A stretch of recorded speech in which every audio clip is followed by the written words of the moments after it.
Hello students. तो last class में हमने देखा था कि हमने फॉर्मुलेशन किया था कि एलिवेशन इन बॉइलिंग पॉइंट और डिप्रेशन इन फ्रीजिंग पॉइंट का फॉर्मुलेशन किस तरीके से होता है। फिर हमने के एफ देखा था, एलिवेशन कांस्टेंट, एंड के F that is called freezing constant, depression constant. ये दोनों हमने देखा था। इनका भी हमने फॉर्मुलेशन देखा था, किस तरीके से फॉर्मुलेशन होता है। और अब हम देखने वाले हैं कि लास्ट क्लास में मैंने बताया कि कैसे बॉइलिंग पॉइंट में एलिवेशन होता है और किस तरीके से आपका फ्रीजिंग पॉइंट में डिप्रेशन होता है। ये दोनों हम देखेंगे, ऐसा क्यों होता है ये भी हम समझेंगे। तो वो जानने से पहले हम समझते हैं कि एक्चुअली बॉइलिंग पॉइंट और फ्रीजिंग पॉइंट होता क्या है। तो देखिए, boiling point temperature and freezing point temperature क्या होता है। देखिए, सो बॉइलिंग पॉइंट टेम्परेचर क्या है।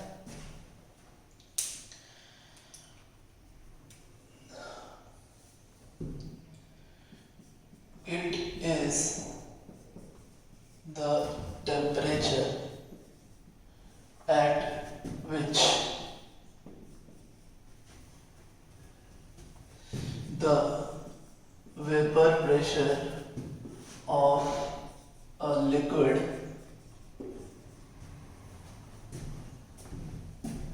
is equals to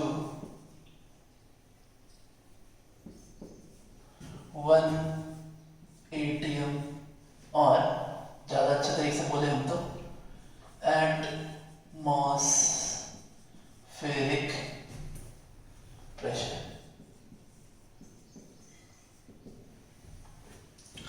जो भी एटमॉस्फेरिक प्रेशर हो तो उसी के बराबर हो जाए। फॉर एग्जांपल अगर हम वाटर लें, H2O लिक्विड लिया है और ये H2O गैस बना रहा है, ये दोनों इक्विलिब्रियम में, और ये आपका टेम्परेचर 373 केल्विन एंड जो आपका प्रेशर होगा वो 1 atm पे होगा। तो इस तरीके से हमने देखा कि एक्चुअली बॉइलिंग पॉइंट टेम्परेचर क्या होता है। उसी तरह हम फ्रीजिंग पॉइंट टेम्परेचर भी देख सकते हैं। देखिए, फ्रीजिंग पॉइंट टेम्परेचर क्या होता है। फ्रीजिंग पॉइंट टेम्परेचर क्या होता है, देखो। So it is the temperature at which the vapor pressure of the liquid is equal to the vapor pressure of the solid when they are in a equilibrium। तो जब वो equilibrium में हो, फिर से अगर हम वाटर और आइस का हम लें तो जब ये दोनों ही इक्विलिब्रियम में हो, तो इक्विलिब्रियम में होने के साथ साथ इन दोनों का, इसका वेपर प्रेशर और इसका वेपर प्रेशर दोनों एक दूसरे के बराबर हो जाए, तो उस जगह पे जो हमें टेम्परेचर मिलेगा वो होगा 273 केल्विन। तो एक्चुअली ये एक्सटर्नल प्रेशर पर डिपेंड नहीं करता है। रीज़न ये है कि ये भी इनकम्प्रेसिबल है और ये भी इनकम्प्रेसिबल है। सॉलिड लिक्विड इनकम्प्रेसिबल होते हैं, इससे ये एक्सटर्नल प्रेशर पर डिपेंड नहीं करता है। अब जब हमने जाना कि बॉइलिंग पॉइंट एक्चुअली क्या होता है, फ्रीजिंग पॉइंट एक्चुअली क्या होता है, तब हम इनके पीछे का थर्मोडायनेमिक्स जानेंगे। तो देखिए थर्मोडायनेमिक्स क्या होता है, देखिए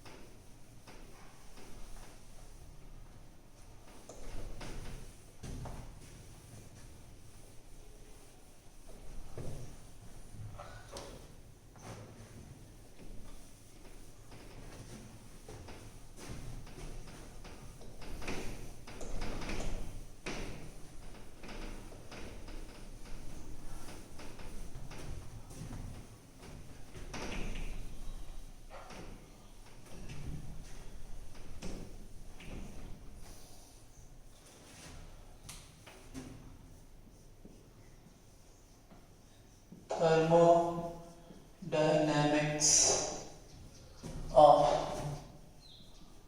phase change। देखिए नॉर्मली जब हम बॉइलिंग पॉइंट की बात करें, बॉइलिंग पॉइंट की जब हम बात करें तो क्या होता है, H2O लिक्विड जो है वो इक्विलिब्रियम बनाता है H2O गैस के साथ। तो अगर हम यहाँ पे ये इक्वेशन यूज करें, ये इक्वेशन मैंने आपको पढ़ाया है, आप याद करो, ठीक है। तो delta G is equals to delta H plus T del S। अब खास बात क्या है, यहाँ जो डेल्टा H है, इस डेल्टा H को बोलते हैं इंथैल्पी ऑफ वेपराइजेशन, क्योंकि ये जो वाटर है ये वेपराइज हो रहा है, तो जितनी भी इंथैल्पी लगेगी उसे हम इंथैल्पी ऑफ वेपराइजेशन बोलेंगे। अब चूंकि ये इक्विलिब्रियम है, तो इस इक्विलिब्रियम रिएक्शन के लिए अगर हम ये इक्वेशन यूज करें तो यहाँ पर ये आपका इक्विलिब्रियम में डेल्टा जी क्या रहता है, 0 रहता है फॉर इक्विलिब्रियम। अच्छा, ये आपका बन जाएगा डेल्टा H वेपराइजेशन। तो ये सब हम लिमिट जब यहाँ सेट करेंगे और ये T बन जाएगा आपका TB बॉइलिंग पॉइंट टेम्परेचर। जब ये सब हम यहाँ पे कंडीशन सेट करेंगे तो ये आपका 0 आएगा, डेल्टा H वेपराइजेशन आएगा प्लस TB डेल S आएगा, और एक्चुअली यहाँ माइनस होता है delta H minus T del S। अब ये इधर आकर क्या बनेगा, delta H vaporization is equals to TB del S, और ये आपका आ गया क्या, delta S is equals to delta H vaporization by T। तो ये आपका बॉइलिंग के लिए आया है, वेपराइजेशन के लिए आया है। आगे हम इसको फ्रीजिंग के लिए भी निकाल सकते हैं, फ्रीजिंग पॉइंट टेम्परेचर के लिए भी निकाल सकते हैं। क्या होगा तो देखिए, इस केस में वही H2O सॉलिड जो है वो कन्वर्ट होगा H2O लिक्विड में। यहाँ जो डेल्टा H होगा उसको बोलेंगे डेल्टा H फ्यूजन। अब डायरेक्टली हम यहाँ पे पुट करते हैं तो हम जानते हैं delta G is equal to delta H minus T del S। ये आपका 0 होगा, ये आपका होगा डेल्टा H फ्यूजन, और ये बनेगा आपका डेल्टा TF। तो देखिए 0 is equal to delta H fusion minus TF del S। So del S is equals to delta H fusion upon TF। तो हमने देखा कि फेज ट्रांसफॉर्मेशन में किस तरीके से आपका डेल्टा G क्या होता है, डेल्टा H क्या होता है। फिर हमने ये भी देखा कि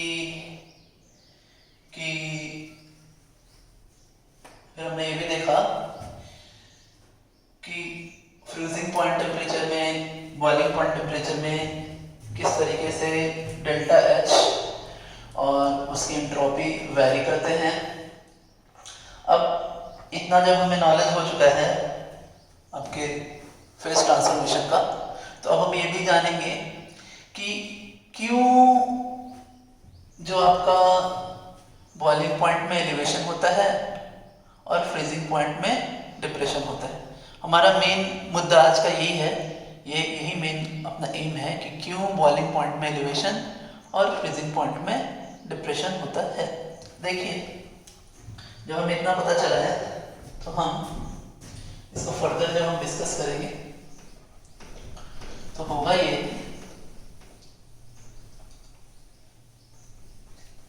देखिए अभी क्या है, नॉर्मली हमने क्या किया है, मैं एक पर्टिकुलर एग्जांपल ले लेता हूं। मैंने यहाँ पे ये वाटर लिया है H2 प्लस एक सॉल्यूट लिया है और ये आपका बन रहा है सॉल्यूशन। अब देखिए, अगर ये आइडियल सॉल्यूशन है तो इस आइडियल सॉल्यूशन को मानते हुए हम कह सकते हैं कि मिक्सिंग ऑफ मतलब डेल्टा एच मिक्स जो होगा वो delta H mix ideal solution के लिए 0 होता है।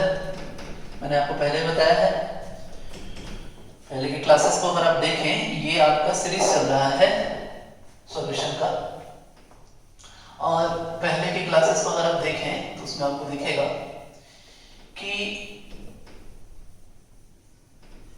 जो आइडियल सॉल्यूशन होता है, अगर हमने इसे आइडियल माना तो आइडियल सॉल्यूशन के लिए जो डेल्टा एच होता है वो डेल्टा एच मिक्स क्या होता है, 0 होता है। तो ये 0 हो गया आपका आइडियल माना हमने इसे। अब देखिए,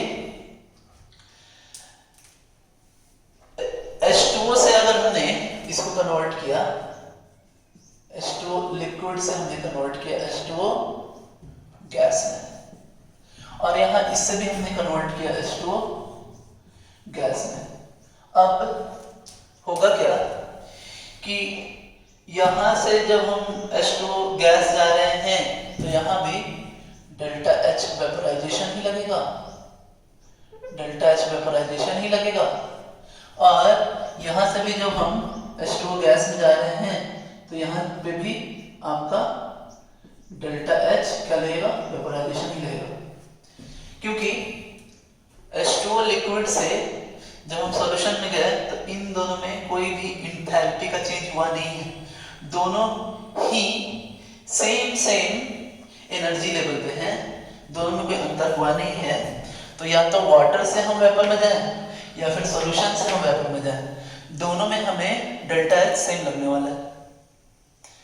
ये normal Hess law of constant heat summation है जो आपको थर्मोडायनेमिक्स में पढ़ाया गया है, ठीक है। तो वो हमने यूज किया कि यहां से जब हम सॉल्यूशन में आए तो डेल्टा एच में कोई अंतर नहीं हुआ, तो दोनों ही सेम एनर्जी पर है। तो इस वाटर से जब हम वेपर में आएंगे तो वो डेल्टा एच वेपराइजेशन ही लगेगा, और इस सॉल्यूशन से हम वेपर में आएंगे तो भी डेल्टा एच वेपराइजेशन ही लगने वाला है। लेकिन एक और आपका क्वांटिटी है जो कि चेंज हो रहा है इन दोनों में। क्या चेंज हो रहा है वो हम देखते हैं। नॉर्मली जब हमने वाटर लिया है, H2O लिया है, H2O में हमने मिक्स किया कोई सॉल्यूट, तो ये सॉल्यूशन बन गया, और ये H2O से यहाँ पर मोर रैंडम हो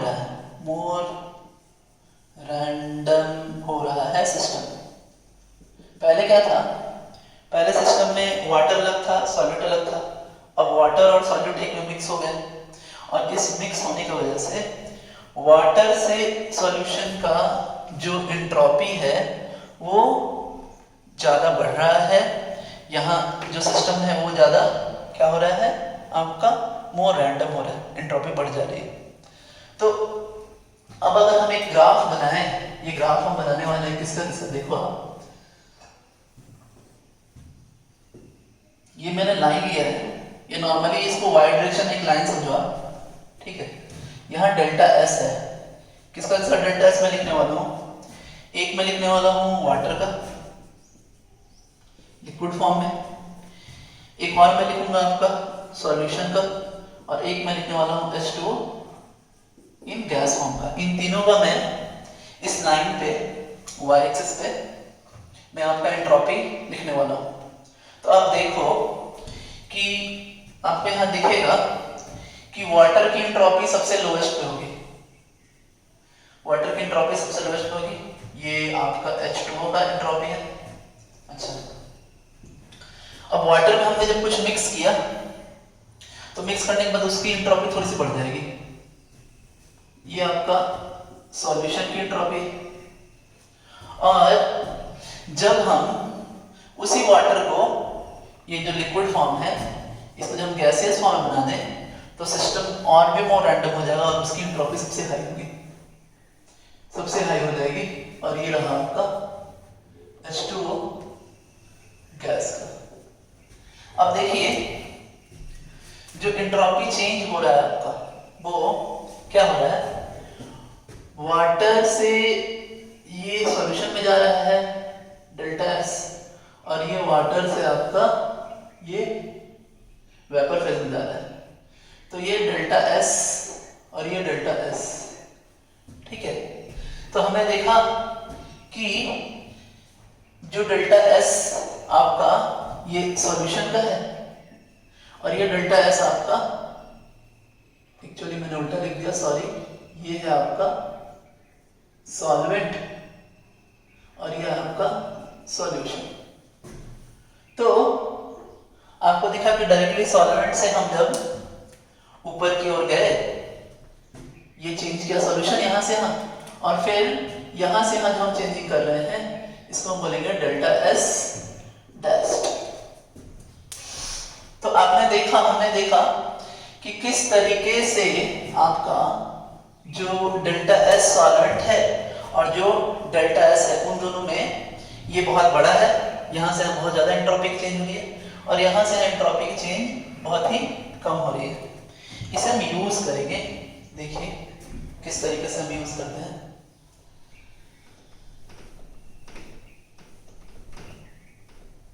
देखिए मैं यहीं पे यूज करूंगा। क्या करना है अपने को, इस प्रोसेस के लिए हम यूज करेंगे कि delta S is equals to delta H vaporization by TB. अब हमने माना क्या, हमें यहां दिख रहा है, ये हमने पढ़ा है अभी कुछ देर पहले, तो हम कह सकते हैं कि जो डेल्टा एस है वो इनवर्सली प्रोपोर्शनल है डेल्टा टीबी के। मतलब डेल्टा एस जितना ज्यादा चेंज होगा तो उतने ही कम चेंजिंग आपका डेल्टा टीबी में आएगा। तो हमें करना बस इतना है कि इसको थोड़ा सा हम चेंज कर देते हैं और इसको ऐसा लिखते हैं कि delta TB is equals to delta H vaporization upon delta S. तो ये हमने अभी कुछ देर पहले ये वाला इक्वेशन हमने यहाँ लिखा था। अब देखिए मैं क्या करने वाला हूँ, मैं इस इक्वेशन को यहाँ पे यूज करूंगा। देखिए किस तरीके से,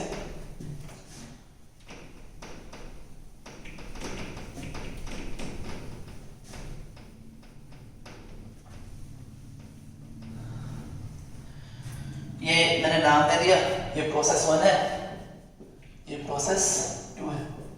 तो प्रोसेस 1 के लिए मैंने क्या किया है कि जब मैं वाटर, ये लिक्विड से मैं गैस में आ रहा हूँ, ये लिक्विड से मैं गैस में आ रहा हूँ, तो मैंने नाम दिया डेल्टा एस सॉल्वेंट। तो यहाँ लिखते हैं कि for case 1 delta TB is equals to delta H vaporization by delta S solvent, और इसको हमने स्टैंडर्ड माना। और फिर केस 2 के लिए हमने लिखा कि delta TB is equals to delta H vaporization by, अब कौन सा लेना है हमें, तो ये सॉल्यूशन से आपका H2O मिल गया है, ये सॉल्यूशन से किस में गया है, H2O गैस में गया है। तो हमें ये डेल्टा S डैश्ड वाला लेना पड़ेगा, डैश्ड वाला लेना पड़ेगा। अब आप देखो गौर से कि जो स्टैंडर्ड था और जो सॉल्यूशन था, तो सॉल्यूशन वाला डेल्टा S क्या हो रहा है, छोटा हो रहा है यहाँ पे, और जब ये छोटा हो रहा है तो इन दोनों ही कंक्लूजन से हमें दिखेगा कि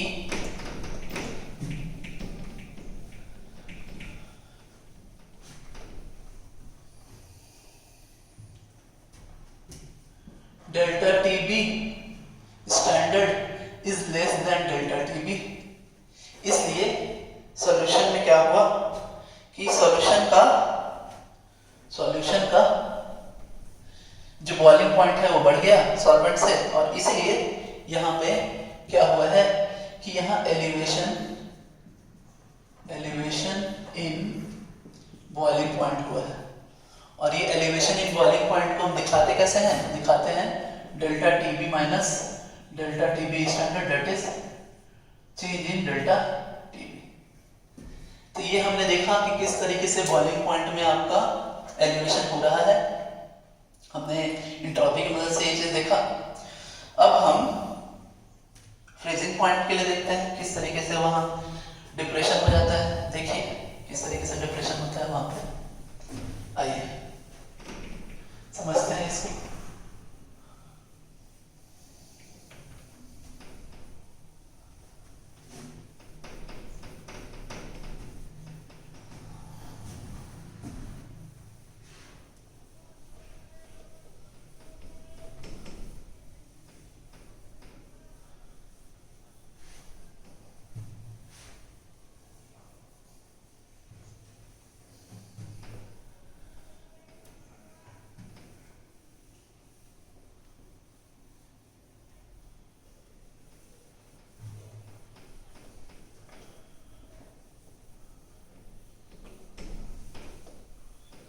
देखिए तो फ्रीजिंग पॉइंट में क्या हुआ कि यहां पर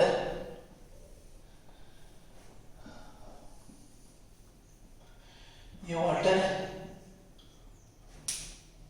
और ये प्लस सॉल्यूट हुआ, और ये सॉल्यूट था जिसने क्या बनाया, सॉल्यूशन बनाया, ये लिक्विड। अब हमें इस लिक्विड को क्या करना है, H2O सॉलिड में चेंज करना है। यहाँ इस सॉल्यूशन क्या करना है, H2O सॉलिड में चेंज करना है। कंसेप्ट वही है यहाँ पर कि जब ये आइडियल सॉल्यूशन है तो यहाँ डेल्टा H मिक्स जो है वो 0 रहा होगा, और जब ये 0 रहा होगा तो 0 रहने पर जो आपका फ्यूजन है तो फ्यूजन जो है वो सेम रहा होगा, मतलब डेल्टा H फ्यूज यहाँ पे हो जाएगा और यहाँ भी सेम रहेगा डेल्टा H फ्यूजन, क्योंकि दोनों में इस रिएक्शन के लिए एंथैल्पी की चेंज हुई नहीं। अब अगर हम देखें गौर से तो हमारा ग्राफ तो वही रहेगा, फिर से मैं वो ग्राफ बनाता हूँ इस बार, लेकिन हमें किसके लिए एंट्रोपी लिखनी है, इस बार हमें एंट्रोपी लिखनी है H2O लिक्विड के लिए, सॉल्यूशन के लिए और H2O सॉलिड के लिए। अब देखिए इस केस में थोड़ा सा बात चेंज हो जाएगा, सॉलिड की एंट्रोपी जो होती है वो सबसे कम होती है, वहाँ डिग्री ऑफ रैंडमनेस सबसे कम होता है। गैस की एंट्रोपी सबसे हाई होती है, इसलिए गैस वाला ऊपर चला गया था लास्ट केस में। तो ये रहा आपका H2O सॉलिड और ये रहा आपका सॉल्यूशन यहाँ पे, और यहाँ बीच में ग्राफ थोड़ा छोटा हो जाएगा, इसको मैं थोड़ा बड़ा कर दूं, यहाँ कर दूं। ये रहा आपका सॉल्यूशन और यहाँ बीच में कहीं पे है आपका ये H2O लिक्विड। अब देखिए अब हम क्या कर रहे हैं कि लिक्विड से हम सॉलिड में जा रहे हैं, मतलब ये लिक्विड से हमने क्या कहा है, ये सॉलिड में है, और फिर सॉल्यूशन से हम सॉलिड में आ रहे हैं। तो ये सॉल्यूशन से हम कहाँ आ गए हैं, सॉलिड में आ गए। ये देखिए ये दो प्रोसेस है, दो प्रोसेस के लिए मैंने आपका एंट्रोपी लिख दिया। अब ये एंट्रोपी चेंज हुआ है, अब हम इसे मानेंगे कि ये डेल्टा एस और ये डेल्टा एस आपका यहाँ पे ये सॉल्वेंट है और ये आपका डेल्टा एस डैश।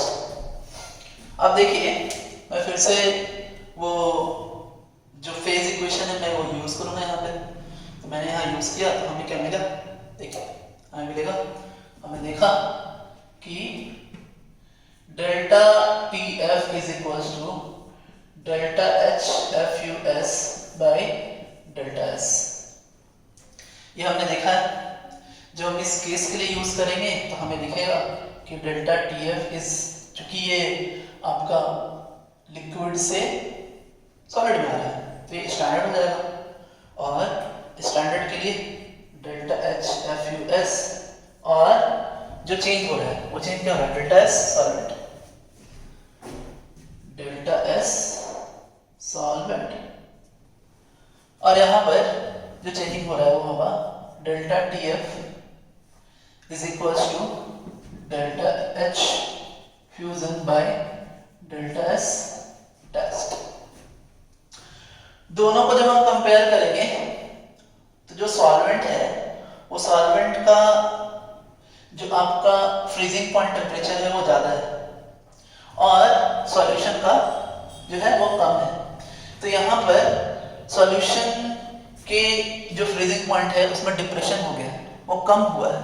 तो इसलिए हम कह सकते हैं कि delta T f standard is greater than delta T f. So इसको हम बोलते हैं डिप्रेशन इन फ्रीजिंग पॉइंट, और इसको हम निकालते कैसे, तो निकालते हैं delta T f standard minus delta T F. इस तरीके से हम निकालते हैं, इसी को हम बोलते हैं, इसको हम बोलते हैं delta change in delta T F.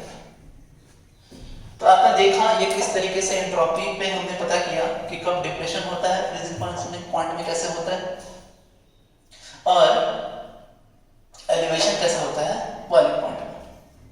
यही सेम चीज हम फेज डायग्राम से भी जान सकते हैं।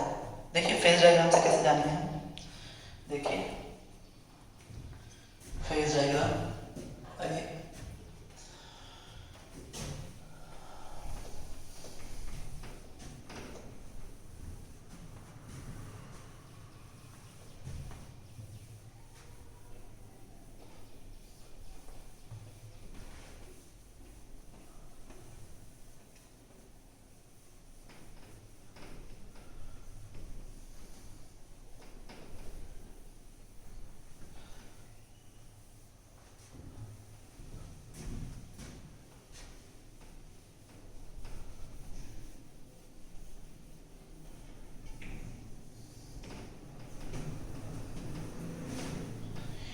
गैसियस स्टेट में मैंने आपको फेज डायग्राम बताया है।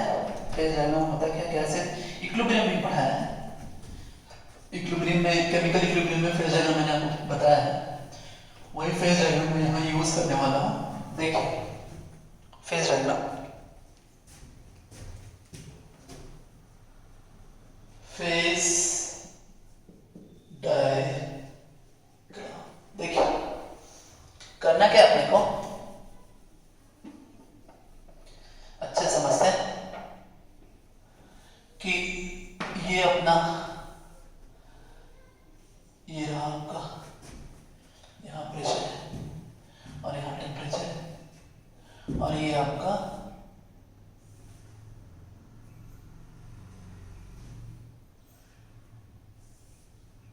ये आपका ऐसा होता है, यहाँ लिक्विड होता है, यहाँ सॉलिड होता है और यहाँ गैस होता है।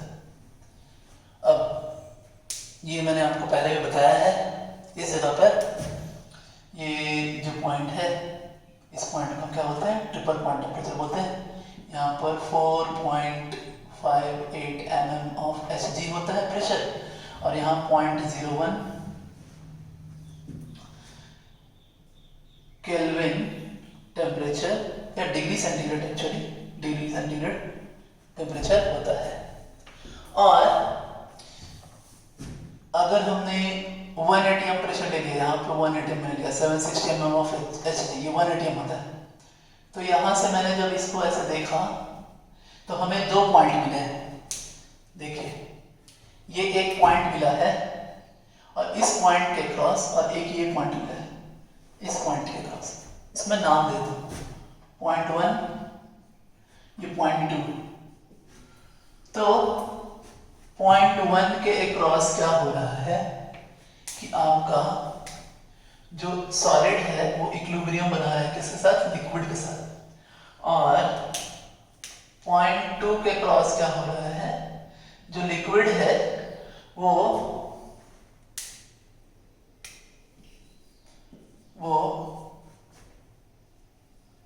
लिक्विड जो है वो गैस के साथ इक्विलिब्रियम बना है। तो यहां पे जो टेम्परेचर आएगा, ये जो टेम्परेचर आएगा, ये टेम्परेचर होगा आपका TF, freezing point temperature TF, जो कि इस केस में यहां होगा कितना, 0 डिग्री सेंटीग्रेड वाटर के लिए, अगर वाटर का केस का बात करें हम तो। और यहां पर जो ये लिक्विड से गैस में आ रहा है, इस जगह पर इसको बोलेंगे हम क्या, TB। ये कितना होगा, ये होगा आपका 100 डिग्री सेंटीग्रेड। तो ये आपका आ गया 0 डिग्री सेंटीग्रेड और ये आ गया कितना, 100 डिग्री सेंटीग्रेड। तो ये अपना फेज डायग्राम है, हमने इसे देखा गौर से। अब ये चीज मैंने पहले भी आपको बताया है केमिकल इक्विलिब्रियम में। अब मैं एक नया फेज डायग्राम आपके लिए बनाने वाला हूं, देखिए क्या होता है। तो हुआ ये कि देखें क्या बात है यहां पे, देखिए अब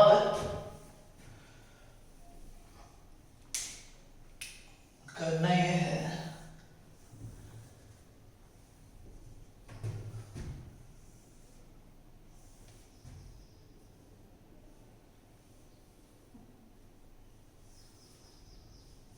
ये आपका अब होता क्या है कि ये आपका वाटर का है, लेकिन जैसे हमने उसको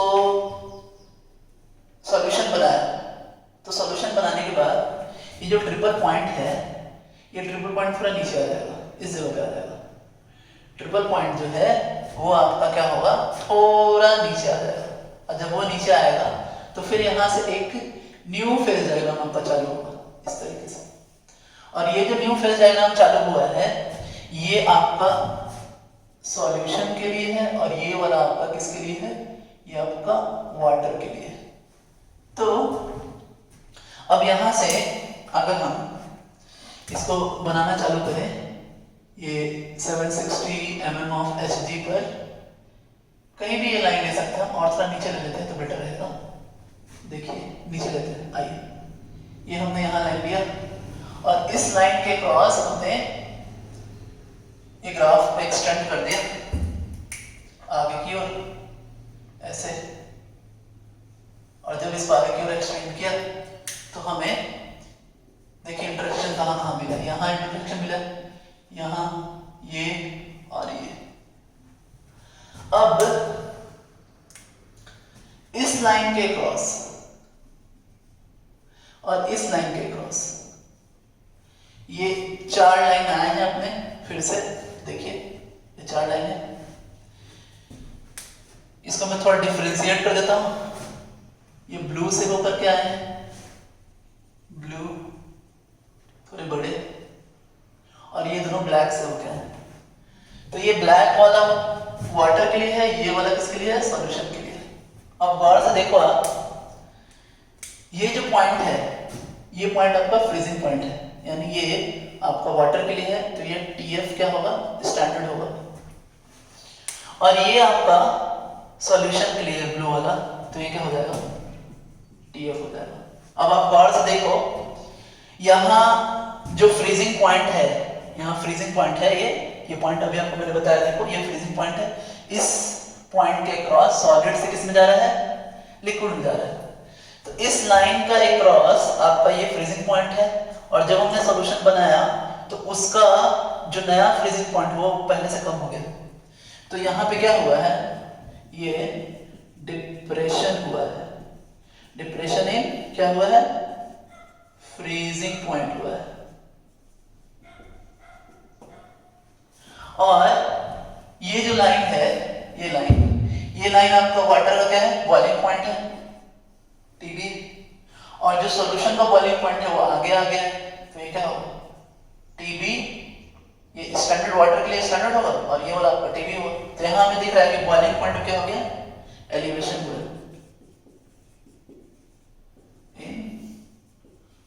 बॉइलिंग पॉइंट हुआ है। तो ये हमने देखा कि किस तरीके से वाटर के फ्रीजिंग पॉइंट में डिप्रेशन हुआ है और वाटर के बॉइलिंग पॉइंट में क्या हुआ है, एलिवेशन हुआ है। ये फेज डायग्राम से हमें इजी पता चल रहा है कि सॉल्यूशन का जो बॉइलिंग पॉइंट है, ये जो सॉल्यूशन का बॉइलिंग पॉइंट है और ये आपका सॉल्वेंट का बॉइलिंग पॉइंट है, तो सॉल्वेंट के बॉइलिंग पॉइंट में सॉल्यूशन का बॉइलिंग पॉइंट ज्यादा हो जा रहा है और इस जगह पे जो आपका ये सॉल्वेंट का फ्रीजिंग पॉइंट और ये सॉल्यूशन का फ्रीजिंग पॉइंट, सॉल्यूशन का फ्रीजिंग पॉइंट कम हो जा रहा है, इससे वहां डिप्रेशन हो रहा है। तो ये हमने आज देखा, यहाँ एक्चुअली हमने क्वालिटेटिवली जाना कि किस तरीके से आपके बॉइलिंग पॉइंट में एलिवेशन होता है और किस तरीके से फ्रीजिंग पॉइंट में डिप्रेशन होता है। इन दोनों को हमने अच्छे से समझा, क्वालिटेटिवली जाना, दो मेथड देखे, entropy method and phase diagram method. और इससे रिलेटेड हमें सवाल बनाना है जो कि हम नेक्स्ट क्लास में प्रीवियस ईयर को सवाल बनाएंगे। उसके बाद इस टॉपिक में, इस चैप्टर में आपका एक टॉपिक बच जाएगा ऑस्मोटिक प्रेशर, वो मैं आपको नेक्स्ट डे बताऊंगा। तो आज के लिए इतना ही। Have a nice day, thanks.